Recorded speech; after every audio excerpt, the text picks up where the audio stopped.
प्रथमोल्लास या प्रथम प्रकाश, जिसको शांभवोपाय में के अधिकारी, सर्वोत्कृष्ट अधिकारी के लिए बताया गया था, उसका नाम सामान्य चित्त आख्य द्वितीय प्रथम प्रकाश था, अथवा उसको शुद्ध विद्योदय आख्य प्रथम प्रकाश में कहा जाता है। शुद्ध विद्या का उदय हो जिसमें ऐसी प्रथम प्रकाश थी, प्रथमोल्लास। अथवा सामान्य चित्त का निरूपण किया था वहां पर। सामान्य चैतन्य, सर्वव्यापक चैतन्य, शुद्ध चैतन्य परम शिव है, उसी को मुख्य लक्ष्य रूप में वर्णन हुआ था। चैतन्य महात्मा से शुरू करके इसे उसको सामान्य चित्त आख्य प्रथम प्रकाश भी कहा जाता है। अतः शुद्ध विद्या उदयात्मक प्रथम प्रकाश कहा गया था। और अब यह दूसरा जो प्रकाश है, दूसरा जो उल्लास है, इसका नाम इसलिए सहज विद्याख्य द्वितीय प्रकाश है, यह विशेष चित्त आख्य द्वितीय प्रकाश है। तो सामान्य चित्त था प्रथम, ये विशेष चित्त को लेकर। उत्तम अधिकारी के लिए प्रथम प्रकाश में चित्त प्रकाश निरूपण नाम शांभवोपाय का कथन किया गया था। उत्तम अधिकारी के लिए जो तीव्रतम शक्तिपात संपन्न है, ऐसा उत्तम अधिकारी के लिए प्रथम प्रकाश में चित्त प्रकाश निरूपण रूप शांभवोपाय का कथन किया गया। अब मंद शक्तिपात वाले साधकों को मंत्र वीर्य प्राप्त करने के लिए विकल्पों का संस्कार आवश्यक है। मंद शक्तिपात वालों में अभी बहुत सारे विकल्प, कचड़ा रहता है। उत्तमाधिकारी में कचड़ा बहुत कम है। शांभव उपाय वालों में मल बहुत कम होता है। एक ही मल है ना वहां, माइक मल, वो खत्म होना बाकी। इसके यहां तो माइक मल के साथ कार्ब मल भी रहेगा, आणव मल भी लेश है थोड़ा सा, तीनों मल रहते हैं। लेकिन यहां प्रधान कौन है? कार्ममल है। उसे मायामल प्रधान है, कार्मल आणुमल बहुत अल्प मात्रा, न के बराबर। इसमें कार्मल प्रधान है, मायामल भी है थोड़ा, और आणुमल बहुत कम है। अगले वाले में तो आणुमल ही प्रधान रहेगा। तीसरे अतः मंद शक्तिपात होता है यहां तीव्रतर, तीव्रतम नहीं, तीव्रतर शक्तिपात है, जिसको मंद शक्तिपात भी कहते हैं। ऐसे साधकों को मंत्र भी माने पराहंता, परमहंता की बात थी। शिवो हम सर्वम, ऐसा अनुभूति करना। उस मंत्र को प्राप्त करने के लिए उसके लिए विद्यमान कार्मल के कारण से विद्यमान अनेक जो विकल्प है, उन विकल्पों का जो संस्कार करना आवश्यक है। उसको संस्कारित करना जरूरी है, शोधन करना जरूरी है, जिससे परस्परता के संवेदन से भेदाभास मिट जाता है। उसे क्या होगा?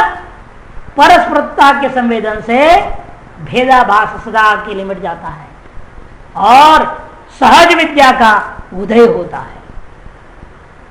सहज विद्या का उदय। तदर्थ मंत्र विवेचन रूपा सहज विद्या उदया नामक द्वितीय प्रकाश का आरंभ किया जा रहा है। मंत्र वेदी का विवेचन रूप सहज विद्या का उदय नामक दूसरा जो प्रकाश है, ये आरंभ कर रहे हैं। यहां कुछ ध्यान ये देने योग्य बातें हैं कि शक्ति प्रदान सभी में है। परमेश्वर का शक्ति, जो स्वातंत्र शक्ति का ही खेल मुख्य है। लेकिन वह शक्ति शांभवोपाय वाला योगी में किस प्रकार क्रियान्वित थी, क्रियाशील थी, और यहां कैसे रहती है, उसके लिए वहां पर कहा था मातृका है कि नहीं? वर्णमयी थी वहां पर। हमने एक बात पहले वर्णन किया है, शक्ति 4 प्रकार की होती है। वर्णमयी शांभवोपायों में, शाक्तोपाय वाले में कुंडली शक्ति क्रियावती होती है, वर्णमयी थी, यह क्रियावती हो जाती है। और अगले में कलावती होगी, कला प्राधान्य रहेगा। पंचकला, पंचकला धारण करके कार्य करती है। अथवा चक्रवेदिनी होती है, दो प्रकार की, निम्न कोटि वाला में दो प्रकार की से कार्य करती है शक्ति। या तो वो पंचकलात्मिका होकर के कार्य करेगी, अथवा चक्र षट चक्र वेदन करने वाली बन करके क्रियाशील रहेगी। हाँ। वेदिनी, वेद ध वेद नहीं, ध वेदन करना, तोड़ना, काटना, चक्र वेदन, चक्र वेदन, चक्र को बींधना, भेदन करके निकलना। वेद धातु है, उससे बनता है विध, संप्रसारण होता है, बींधना, चक्रों को बींधते हुए आगे बढ़ना, एक चक्र दूसरे चक्र, चक्र वेदिनी शक्ति बोलते हैं। इनमें से अब दूसरा वाला है, यहाँ क्रियावती के रूप में कुंडली शक्ति कार्य करती है। और मातृका रूप में ना कुंडली शक्ति कार्य की थी, इसे मातृका अधिष्ठानम कहा था उन्होंने, ज्ञानाधिष्ठानम मातृका, वर्णमयी थी और से तक पूरा। उन वर्णमयी जो मातृका थी वही कुंडली शक्ति महापुरुष रूप में कार्य करते हुए उस व्यक्ति को सीधा ओम से या शिवोहम से इन्हीं मंत्रों के द्वारा अपने स्वरूप में पहुंचा देती। और ये मंत्राभ्यास पूर्व जन्म जन्मांतरों से है, इसे तीव्रतम शक्तिपात करने से अनुभूति हो जाती है उसकी। अब मंत्राभ्यास करने की जरूरत नहीं, इसको अभी मंत्राभ्यास करना है, इसने पहले किया नहीं है अनेक जन्मों से। वो मंदाधिकारी है जो अनेक जन्मों से अभ्यास पूरा कर चुका है, इतना मंत्र जप कर जप और शरीर मंत्रमय हो चुका है उसका, और अनुभूति होना बाकी था, वो गुरु ने शक्तिपात से अनुभूति करा दी। उसमें भी न्यूनता रहेगी, कहीं कच्चापन रहता है तो अनेक साधन बता दिया, तो वहां पर अनुसंधान करने का शक्ति संधान इत्यादि इत्यादि अनेक प्रकार का रहता है। उसको भी और पक्का करेगा, अनुभूति को और पक्का करेगा। और यहाँ जो शाक्तोपाय में जो शक्ति क्रियावती के रूप में होती है, कुछ लोगों की यहाँ कल्पना होता है कि जो क्रियावती शक्ति वो स्वतः ही कार्य करती है। कई लोगों की मान्यता है वो स्वतः ही वो आगे बढ़ा देती है अधिकारी को, उसको कुछ करना नहीं है, स्वतः ही कर लेगा, ऐसा लोग का। वर्णमयी में जो स्वतः नहीं ले गई, यहाँ कहां से स्वतः ले जाएगी? विचार नहीं है। जब सर्वोच्च अधिकारी में थोड़ा सा कमी रह गई थी, अनुभूति तो रह गई थी, अंतिम सीट तक पहुंच चुका, पूर्ण उत्तम शक्तिपात हो गया, फिर ये वर्णमयी रूपेण विद्यमान कुंडली शक्ति स्वतः ही नहीं ले जा पाई। वहां भी इसलिए उद्यमों वैरविद्या साधन बता दिया, स्वतः ही प्रतिष्ठित नहीं कर पाई। तो मंदाधिकारी मध्यम अधिकारियों में जिसकी तरह मल भी है, अभ्यास में भी न्यूनता है, वहां शक्ति स्वतः कैसे ले जाएगी? एक बात। फिर भी कुछ लोग परंपरा मान लेते हैं, इसमें दो विभाग लोगों के इसलिए यही है। कुछ लोग कहते हैं वो बस आपने उसके शरणागत होना है, आप पूर्ण शरणागति हो जाइए, वो स्वतः सब कर लेंगे। जैसे वेदांत ने भी किया है, जो ईश्वर के पूर्ण शरणागत हो जाता है, सर्वधर्मान परित्यज्य, है कि नहीं, मामेकम शरणम रजा अहम त्वा सर्वपापेभ्यो मोक्षयिष्यामि। पूर्ण शरणागति मानी गई वेदांत में भी, एक प्रक्रिया है। फिर आपको कुछ नहीं करना है। वेदांत ज्ञानाभ्यास हुआ तो ठीक, नहीं हुआ तो ठीक, कर रहा है परमात्मा, चला रहा है, उसकी मर्जी, वही करा रहा है। वो ज्ञान अभ्यास हो रहा है तो भी वही कराया, नहीं हो रहा है तो भी वही कराया, जो कुछ हो वही हो रहा है, वही करा रहा है। पूर्ण समर्पण। भक्ति मार्ग में भी देखो प्रपत्ति बोलते हो लोग इसको, भक्ति मार्ग के लोग इसको प्रपत्ति नाम का कर्म मानते। प्रपत्ति कर्म ही है पूरा ईश्वर को समर्पण। चाहे शैवागम हो, चाहे वैष्णवागम हो, चाहे वेदांत हो, सभी ने पूर्ण शरणागति प्रक्रिया भी माना। और उस उपनिषद में भी आता है, कौशिक ब्राह्मण उपनिषद में, जिसको ईश्वर चाहेगा उसको पर ले जाएगा, उसको डुबाना चाहेगा उसे गलत काम करा के गिराते जाएगा। ऐसे भी श्रुतियां। इधर आप ही समर्पित हो जाते हो, वो अपने आप आपको उठाने के लिए अपने आप अच्छे चक्रम कराते हैं, ऊपर ले जाएगा, ऊर्ध्वगति को प्राप्त करा देगा।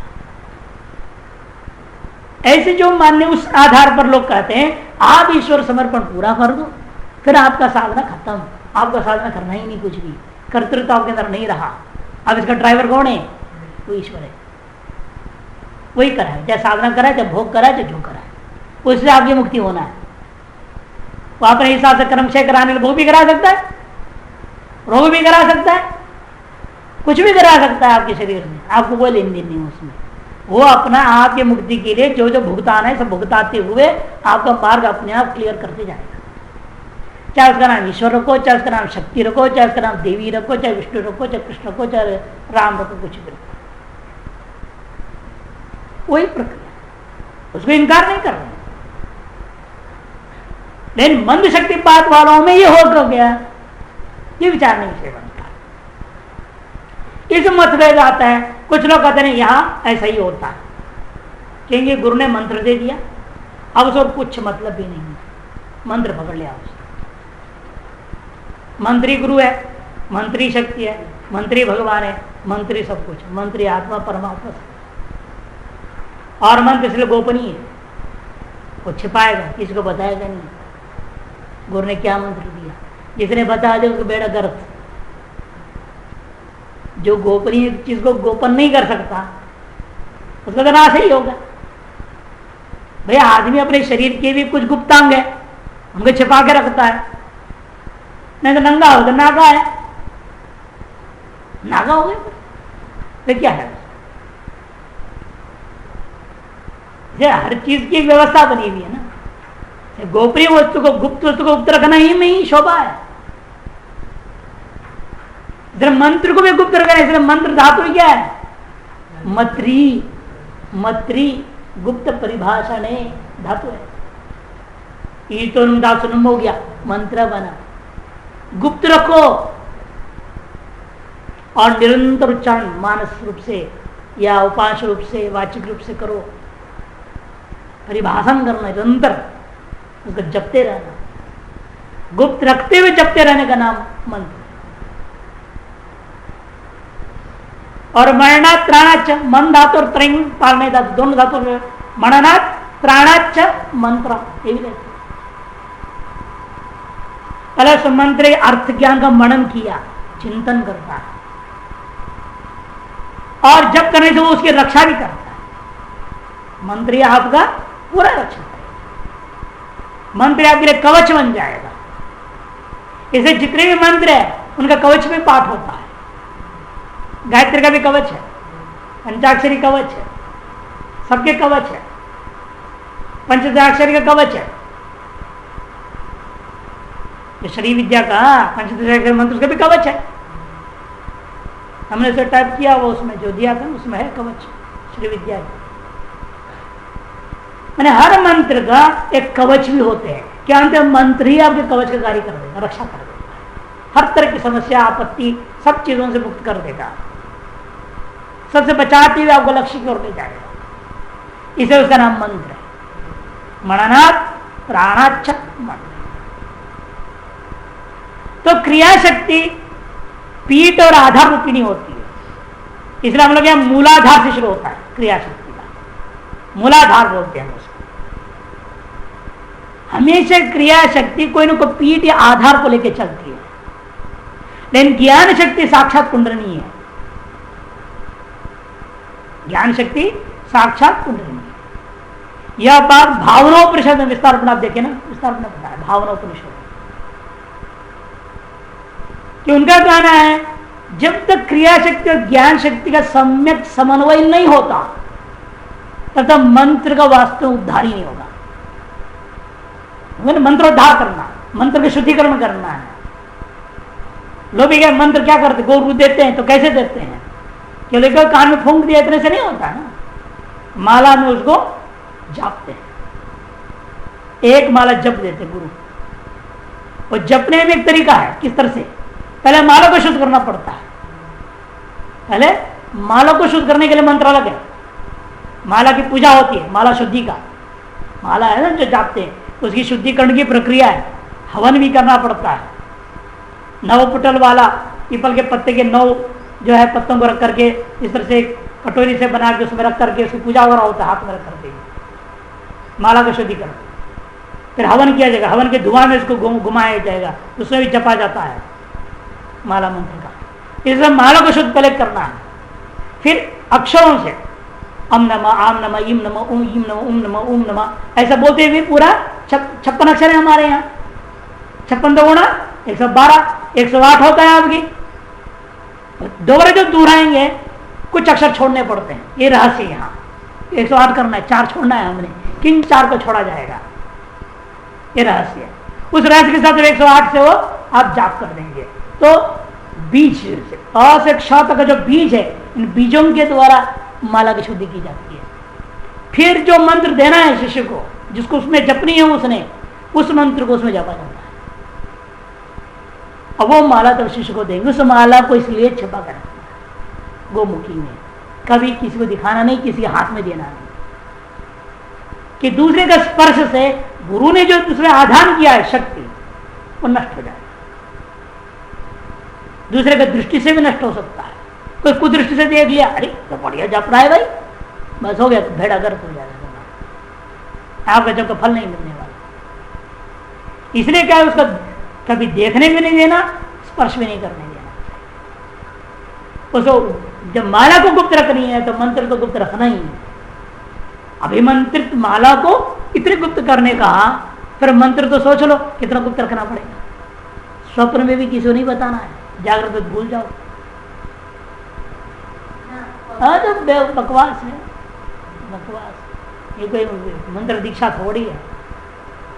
अगर कोई माला खरीदा अपने आप कर लो बोल देते हैं, ना माला शुद्ध हुआ ना कुछ हुआ,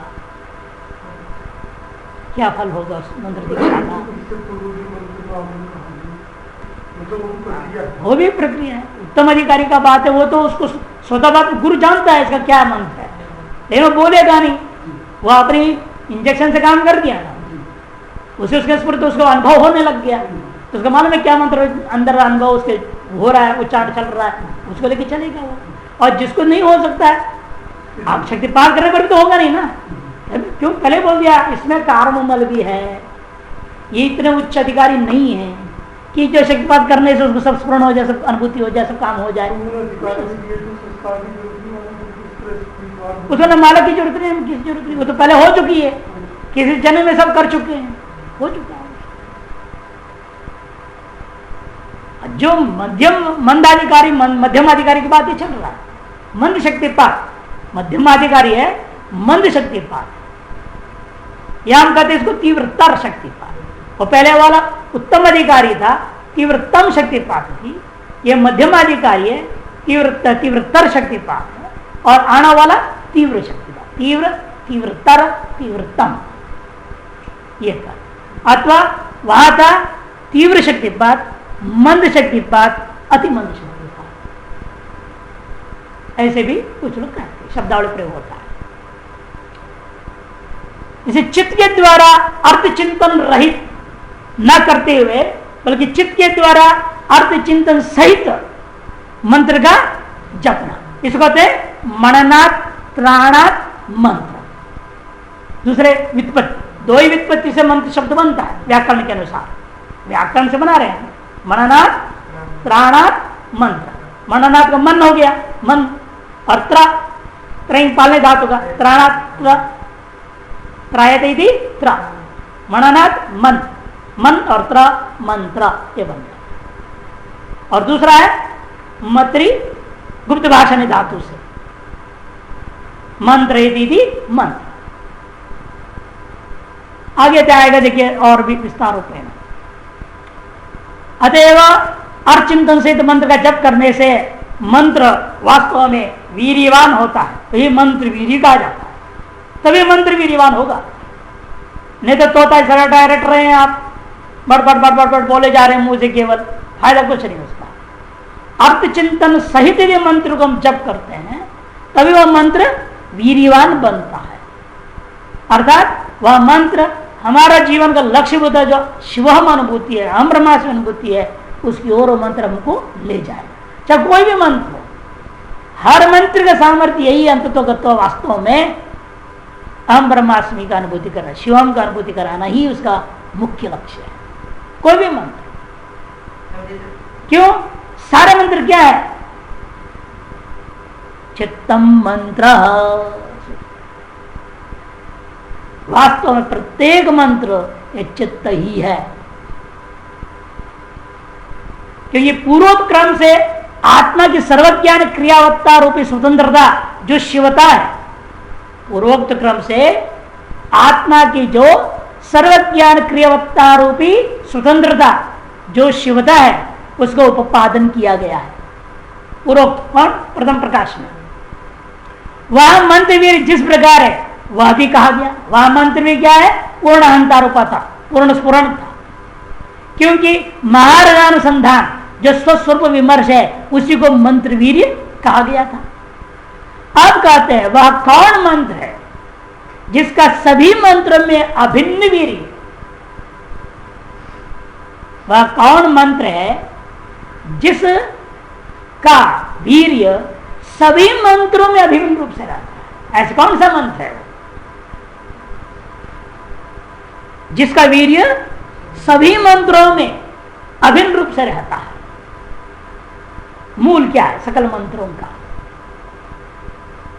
जो सभी मंत्रों में अभिन्न रूपेण उसी का वीर्य, उसी का सामर्थ्य, उसी का सार, उसी की चेतनता अभिव्यक्त हो हर मंत्र में। इस पर भगवान शिव कहते हैं चित्तम मंत्र, ये चित्त ही है। क्यों ये बात कहा जा रहा है चित्तम मंत्र? ये चित्त मंत्र कैसे हो सकता है? चित्त महत्व जड़ है, कोई कह सकता है? कहते नहीं, यहां करे चैत्यते विमृश्यते अनेन तत्त्वमिति चित्तम, जिसके द्वारा वह परम तत्व, परम शिव तत्व, पर ब्रह्म तत्व का विमर्श होता हो, जिसके द्वारा चैत्यते विमृश्यते अनेन परम तत्व इति चित्तम। यह उस जड़ से मतलब नहीं कर रहे हैं, लेकिन आप उस चित्त जड़भूता हुए ठीक है महतत्व, ऐसे महतत्व जड़भूता चित्त तत्व बुद्धि तत्व हम ले रहे हैं जो पर ब्रह्म तत्व को ही हमें बोध करा रहा है, अनुभव करा रहा है। ऐसा विशुद्ध अंतःकरण के साथ जो चित्त और चित्त में अंतर ही खत्म कर दिया, जिस चित्त ने, उस चित्त को मंत्र कहा जा रहा है, जिसने चित्त और चित्ता में अंतर खत्म कर दिया। इसलिए कहा चित्तम चिद इति जानिया, चित्तम चित इति जानिया। ये चित्त क्या है? वास्तव में चित्त ही है, चैतन्य ही है, ब्रह्म ही है, ये उससे अलग कुछ नहीं। तकार रहितम यदा, एक तकार तो ज्यादा है वहां, चित्तम एक तो ज्यादा। आप लिखेंगे तो कैसे लिखेंगे? चित्त, एक आदि का होती है, एक पूरी का होती है, चित्त बन जाता है। अब ये अंत वाला निकाल दो तो क्या होगा? हल बचेगा, है ना? चित्त और क मिला दोगे तो ये बना था। अब ये निकाल लो तकार रहितम यदा, जब तकार रहित हो जाए तो ये चित्त क्या हो गया? चित्त हो गया, सच्चिदानंद ब्रह्म चित्त। तकार रहितम यदा, ये तकार क्या था पीछे पहले? कहते हैं तकारो विषयाध्यास। तकार क्या है? विषयाध्यास थी बीच में, अब मंत्र ने उस विषयाध्यास को मिटा दिया। कैसे था विषयाध्यास आज तक? ये वास्तविक था तो मिटेगा कैसे? दृष्टांत क्या करें? पुष्प रागो यथा मणि, पुष्प रागो यथा मणि, जैसा मणि में पुष्प का रंग है उसी प्रकार से हमारे शुद्ध चित्त में ये तकार पर विषयाध्यास आज तक था।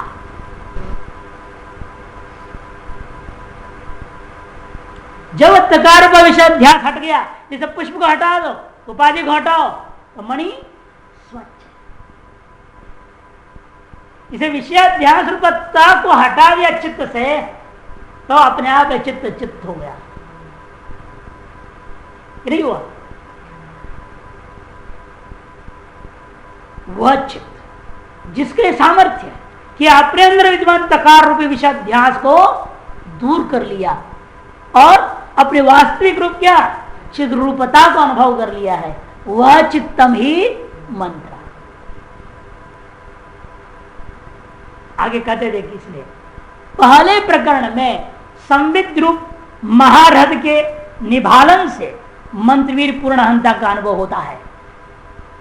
पहले क्या था अंतिम सूत्र, वहां संविद क्या था रूपा महारथ कहा। महारथ है वास्तव में शुद्ध ज्ञानी है, शुद्ध विद्या।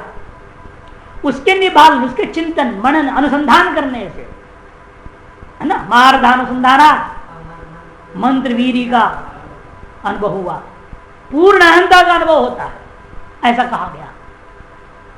वह अनुभव प्रकाश विमर्श के स्वरूप में महाबुद्धि घनों को महत् सौभाग्य से ही सुलभ होता है। उत्तम कोटि के अधिकारी के लिए बोल रहे हैं, इतना विषय दे रहे। वह अनुभव प्रकाश विमर्श के स्वरूप में, प्रकाश और विमर्श के स्वरूप में महाबुद्धि धनों को, महान ज्ञानी पुरुषों को, महान योगी पुरुषों को महत् सौभाग्य से, महान सौभाग्य, बहुत पुण्य प्रताप से, अनेक जन्मों की मंत्राभ्यास का फल स्वरूप से उनको यह अनुभव सुलभ हो जाता है। गुरु ने थोड़ा शक्तिपात किया, अंतिम ब्लॉक थी, थोड़ा सा रुकावट था, दूर किया, काम हो जाता है। लेकिन अन्यों के लिए से थोड़े हो जाता सबको। अब मंत्र का स्वरूप और वीर का स्वरूप जो अभी भी वक्तव्य है, इन वहां तो कह दिया वो मंत्र वीर को अनुभव कर लेगा, इन मंत्र का क्या स्वरूप है, उसका वीर का क्या स्वरूप है, ये तो वर्णन में हुआ नहीं। वो भी वक्तव्य शेष है, उस वक्तव्य शेष को पूरा करने के लिए इस मध्यम अधिकार को, मंत्र का महत्व को भी समझाना है ना।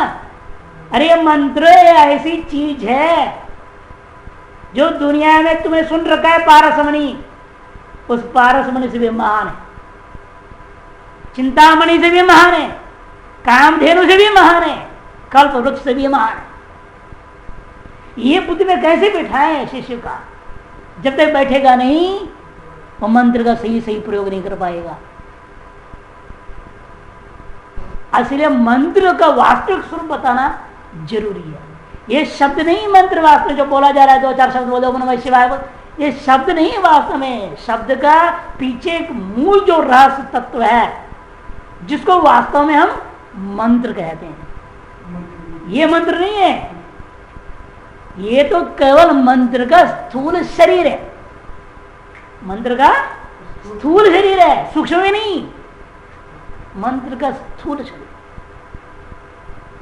लेकिन मंत्र का स्थूल शरीर से सूक्ष्म शरीर, सूक्ष्म शरीर से मंत्र का कारण शरीर, मंत्र का तुरीय अवस्था को समझने बिना आप उस मंत्र स्थूल शरीर से मैं इसके तुरीय रूपा चैतन्य तक पहुंच सकता हूं, यह बात आपके अंदर दृढ़ विश्वास कैसे पैदा होगा? उसके लिए ही आरंभ भूमिका अंदर मंत्र क्या बताना पड़ेगा, मंत्र का असली तत्व। अतः उसका वीर्य क्या है? फिर वीर्य तो क्या है? आपको उस मंत्र का कारण रूप है वीर्य। मंत्र का सूक्ष्म रूप क्या है? उस मंत्र को जो बाह्य रिद्धि सिद्धि है उसका सूक्ष्म रूप है। आप मंत्र जपना शुरू, कोई भी मंत्र ले लो, उठपटांग मंत्र ले लो, अधूरा मंत्र ले लो, उल्टा मंत्र ले लो। आपने वाल्मीकि तो उल्टा है तो जपता रहा, मरा मरा मरा मगर राम राम हो गया और उसको सब ज्ञान प्राप्त हो गया, त्रिकालज्ञ हो गया, महान कवि हो गया। लेकिन रहस्य इसमें क्या है कि आप उस मंत्र का उल्टा सीधा जैसा शुद्ध अशुद्ध गलत सलत जैसा भी करें, पूर्ण श्रद्धा और समर्पित भाव से भी करते हैं, वो अपना सूक्ष्म रूप दर्शन कराई देगा, सूक्ष्म दर्शन हो जाएगा, रिद्धि सिद्धि मिल जाएंगे आपको, लेकिन वीर्य अनुभव नहीं होगा, इसका कारण रूप का अनुभव नहीं होगा। उसकी वीर्य अनुभव करना है तो रिद्धि सिद्धि को त्यागना पड़ेगा, बगल हटाओ, उपेक्षा करो, तब उसका जो वीर्य है वास्तविक पूर्ण अंत शिवोहम सर्वमिदम सर्वम जगदहम एव शिव एव, ये जो पूर्ण हंता विशेष जो प्रकाशमर्श स्वरूप अनुभूति है, प्रकाशमर्श रूपा, वो उसको वास्तविक वीर्य में पहुंचोगे। इन महादिन नहीं ठहरोगे तो उसका शुद्ध क्या चित्तम मंत्र, वो चैतन्य रूप जो परम शिव है, निर्गुण निराकार रूप होता है, ब्रह्म कहते विष्णु कहते, जो शब्द से कहो उसे तुम्हें प्राप्त करा देता है, वहां तक पहुंचा देगा। एक चीज देखने में छोटा सा स्थूल होता है वो शब्द, लेकिन उसकी सामर्थ्य इतना है। हाँ, पहले इसलिए कहते हैं इस सूत्र की रचना, इसके लिए क्या किया, चित्तम सूत्र की रचना अजन्म भगवान ने की। अतएव मनु अवबोधने और त्रैंग पालने, इन दो धातुओं से मरणात्राणाद मंत्र अथवा मत्र गुप्त भाषण से भी समझो। इसलिए प्रकार है, देखिए, क्योंकि हर एक मंत्र का एक देवता होता है, स्थूल रूप के साथ में उसकी स्थूल देवता भी संबद्ध होता है। मंत्र शिव जी है, ओम नमः शिवाय, तो शिव उसका देवता होगा। ओम विष्णुवे नमः, विष्णु उसका देवता होगा। ओम नमः भगवते वासुदेवाय, उसका भी एक देवता है। माने कोई भी ऐसा मंत्र नहीं, कोई ऐसा बीज भी नहीं जिसका कोई देवता नहीं। और मंत्र का मतलब क्या, आप जब मंत्रोच्चारण करेंगे उस देवता का ध्यान करेंगे। अर्थ का चिंतन के अंतर्गत देवता का ध्यान भी शामिल है।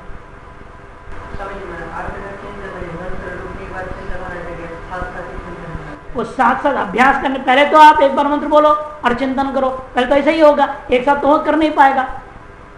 लेकिन ये तो अभ्यास में होता है, चिंतन भी चलेगा जप भी चलेगा, दोनों साथ चलता है, कोई दिक्कत नहीं है। क्योंकि दो अलग अलग चीजें है ना, एक तो बुद्धि स्तर पे हो रही है, एक मन के स्तर पे होता है। बार बार दृष्टांत देता हूं, आप ड्राइविंग कर रहे हैं, साइकिल ही चलाते हैं, मान लो पैर चल रहा है नीचे, हाथ अपने जगह काम कर रहा है, ब्रेक लगा रहा है, सब कुछ कर रहा है, आगे भी देख रहे हैं और उधर बातें भी कर रहे हैं, दो चार चल रहे हो, गपशप भी हो रही है, हो रहा कैसे कर रहे हैं आप ये सारी चीजें? एक अभ्यास से हुआ ना। पहले अभ्यास जब नहीं थी तो बोले यहाँ दिखते थे, आप घबरा के थे कहीं गिर न जाऊं, जो सीख रहे थे, नहीं करता है आदमी। इन अभ्यास के बाद आराम से चल रहा है गाड़ी, बातें कर रहा है, वो कहां देख रहा है, कोई फर्क नहीं पड़ता। इसमें भी ऐसे ही है, आप ध्यान भी कर सकते हैं, जप भी कर सकते हैं, चिंतन भी कर सकते हैं, तीन चार क्रिया इकट्ठे होने में क्या आपत्ति है, सारी हो जाएंगी। लेकिन ये अभ्यास से होता है, जब तक अभ्यास नहीं हुआ एक के बाद एक करना पड़ेगा हमको। नहीं पहले क्या होता है, बच्चा कई बार ब्रेक लगाना ही नहीं आता, मुझे पैर रख देता है, पैर रख नीचे। अब अभ्यास है नहीं, अब धीरे धीरे अभ्यास करेगा, पैर भी रखेगा, इधर भी हाथ दबाएगा, दोनों कर लेगा, देखेगा क्या होता है, धीरे धीरे सीख होता है। इसमें भी ऐसे होता है, पहले आप मंत्र जप कीजिए, फिर उसका चिंतन कर दीजिए, फिर ध्यान कीजिए, अलग अलग कीजिए, शुरू में कोई दिक्कत नहीं। धीरे धीरे दो एक साथ होने लगे, फिर तीन एक साथ होने लगे, अभ्यास करते करते सब एक साथ होने लगे। इसे मंत्र, देवता और चित्त, तीनों की एकता, तीनों की एकता, जिसमें गुरु की कृपा हो, वही वास्तविक मंत्र का स्वरूप है, वही मंत्र है। इसे कहते देखो आगे, चित्तमेव शिवो ज्ञेयः प्रमाता निरुपाधिकः सर्वज्ञतादि गुणवान दिक्काल कलनोज्झितः स्वात्तानुभव धर्मित्वात् समंत्र इति गीयते। चित्तमेव शिवो ज्ञेयः, देखो आगे ना, चित्त ही शिव है, अलग नहीं कुछ, वही प्रमाता है निरुपाधिक। लेकिन याद रखना, ये उस चित्त की बात कर रहे हैं जो निरुपाधिक है, सोपाधिक नहीं। सर्वज्ञता आदि गुणवान, सर्वज्ञता, सर्वशक्तिमत्ता, सर्वैश्वर्यता आदि गुणों वाला है ये। देख काल और कलाओं से उज्जित, इनके से सीमित नहीं है, दिशाओं से परिच्छिन्न नहीं, काल से परिच्छिन्न नहीं, कलना मैंने कलाओं से भी परिच्छिन्न नहीं होता है, अपरिच्छिन्न है। ऐसा चित्त के बाद यहां पर कहा गया मंत्र स्वात्मानुभव धर्मित्वा। क्यों? क्योंकि यह ऐसा चित्त है जो अपनी आत्मा स्वरूप का अनुभव करने का स्वभाव वाला है। उस स्थिति में पहुंच गया चित्त, इतनी शुद्धिकरण हो चुकी मंत्र जब से कि अपने आत्मा का अनुभव करने का स्वभाव वाला बन जाए चित्त। ऐसे चित्त को स मंत्र थे, उसी को मंत्र करके इस सूत्र में कहा गया। अर्थात चैत्य रूपी उपाधि से रहित, आ गया ना, चैत्य चित्त, चित्त और चैत्य, चैत्य सारा चित्त विषयाध्यास, इस चैत्य रूपी उपाधि से रहित प्रमात्र चित्त को ही मंत्र कहा गया है। वह सर्वज्ञता सर्वकर्तृत्व आदि वैभव से युक्त तथा देश काल कलना से रहित शिव रूप ही है। स्वात्मानुभव होने से मनन से अभ्यास से, मनन से मने अब देखो वो घटा रहे मरणात् त्राणात् को, मनन से मने अभ्यास से, त्राण मने रक्षा करता है, अतः मंत्र कहा गया है। मरणात् त्रायते चैति मंत्र। अथवा मंत्र देवता के अनुसंधान में तत्पर तत्समरसी भाव को प्राप्त साधक का चित्त ही मंत्र है। मंत्र देवता, उसके अर्थ आदि के अनुसंधान में तत्पर जो साधक का चित्त है, वो साधक का चित्त को भी मंत्र कर सकते हैं। क्यों? वो साधक का चित्त कैसा हो गया? उसका चित्त मंत्र और देवतामय, गुरुमय, गुरु कृपामय हो गया, अभेद। वो मंत्र में गुरु को देख रहा है, मंत्र चालक गुरु नहीं है, मंत्र चालक देवता नहीं, मंत्र चालक खुद को भी नहीं देखता। इसलिए हम लोग क्या करते हैं? अंगन्यास करन्यास करते हैं, मंत्र मैं अपने आप को बना देते हैं। किसी भी मंत्र न्यास क्यों किया जाता है? इसलिए कि हम अपने आप को मंत्र भाव में आता हूं, मैं मंत्र हूं, मैं अब साधक नहीं, ब्रह्मचारी नहीं, महात्मा नहीं, गृहस्थी नहीं, ये नहीं वो नहीं, जो विषय सब खत्म, मैं मंत्र रूप ही हूं। और ये मंत्र क्या है? वह मंत्र भी उस मंत्र का देवता से अभिन्न होने से मैं वो देवता ही हूं। कि मंत्र क्या है? देवता से अभिन्न है। और मंत्र क्या है? गुरु से अभिन्न है, क्योंकि गुरु कृपा उसमें निहित होने से वह गुरु ही है मानना। तो खुद को मंत्र से अभिन्न करने का मतलब क्या है? आप खुद को देवता से अभिन्न कर रहे हैं, खुद को गुरु से अभिन्न कर रहे हैं। ऐसा गुरु देवता मंत्र का त्रिकोण है ये, जिसको अपने चित्त से अभेद कर देते हैं। इसलिए श्री विद्या सबसे ऊपर में त्रिकोण दिखाते हैं, और उस त्रिकोण में एक गोल दिखता है, गोल गोला, उसे परात्पर गुरु का स्थान मानते हैं। गोल इसलिए क्यों दिखाने? कोई विग्रह नहीं, आकार नहीं, निराकार तक एक प्रतीक है। परात्पर गुरु कौन होता है? परब्रह्म परमात्मा ही, परमेश्वरी, परमशिव ही।